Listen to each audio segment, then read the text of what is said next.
on a public level. But I want to give you this final thing. I'm done. I did something different in this message that I'm going to mention to you in a moment. I did something different. But how many people here have cell phones? If you got your cell phone, raise your cell phone. Get your cell phone. Pull it out. Pull out, raise it. I want to see everybody got a cell phone. Throw your cell phone up in the air. Wave it like you just don't care. You got your cell phone. Look at all these cell phones up in here. Oh, who y'all calling in the choir? That's what I want to... Jesus is on the main line. Got your cell phone. The cell phones that we have, in order for those cell phones to be produced, most of the cell phones that we have, you need a mineral called coltan. A mineral called coltan. Much of this mineral comes from the Democratic Republic of the Congo. The Congo was at one time was a Belgian colony. In 1960, they declared their independence, and a gentleman by the name of Patrice Lumumba became prime minister. Patrice Lumumba went to Ghana and sat at the feet of the father of Pan-Africanism named Kwame Nkrumah. Kwame Nkrumah is our school down the street is named after the father of Pan-Africanism. And when he realized, sitting down with Kwame Nkrumah, he could go back to the Congo, and the Congo could grow and develop. But because there was so much money at stake, because the majority, one of the richest countries on the planet is the Congo.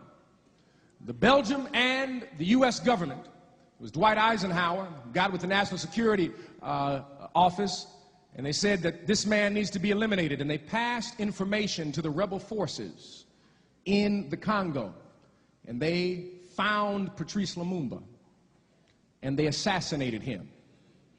And then a gentleman by the name of Mobutu became to power, and the U.S. gave him over $300 million to oppress his own people, to make sure gold and silver and coltan would continue to flow to Europe and the United States and Australia. And then in 1997, when Mobutu died of cancer, there was another person who came to power by the name of Kabila. And Kabila then eventually died, but a civil war ensued.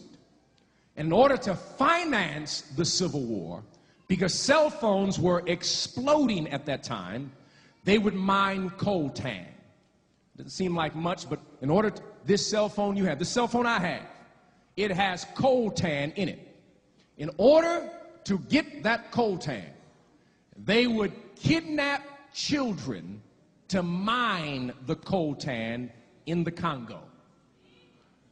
In the last 10 years or so, 5.4 million children have been murdered in the Congo.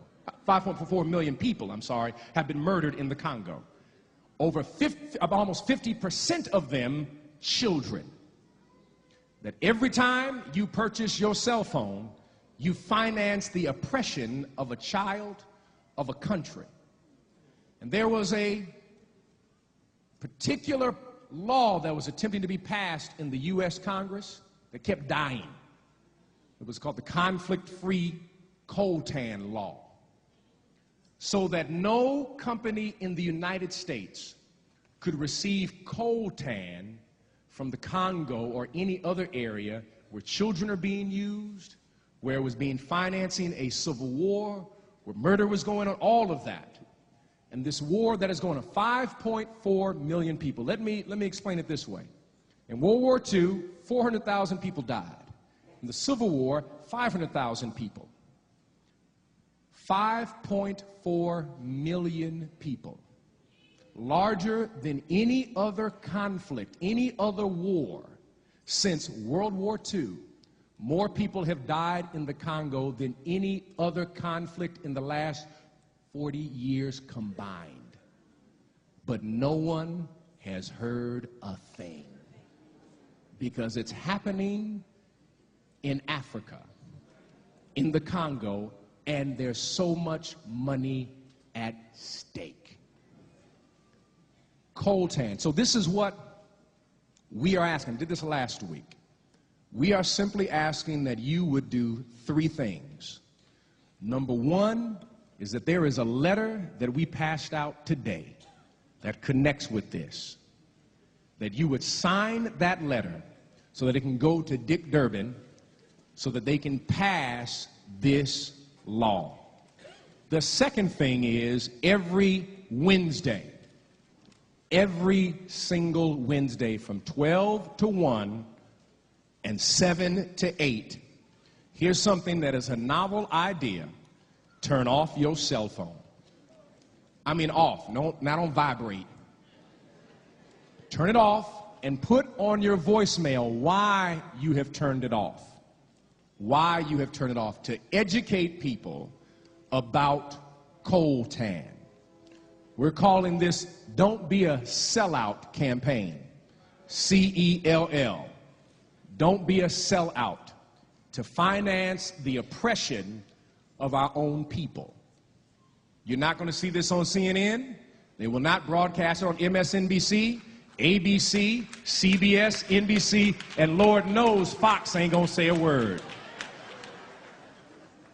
5.4 million children, children who are 8, 9, and 10 years of age, who are being used to mine with their bare hands so you can text and play Angry Birds. And here's what you can do. I gave you 2 things. The third thing is simply this. Do not upgrade your cell phone. There's some other phones. He said, oh, he's about to have a whole... He said, he's about to pass out. In the name of Jesus. Do not upgrade. Because what do you want to get a new feature that you don't use anyway.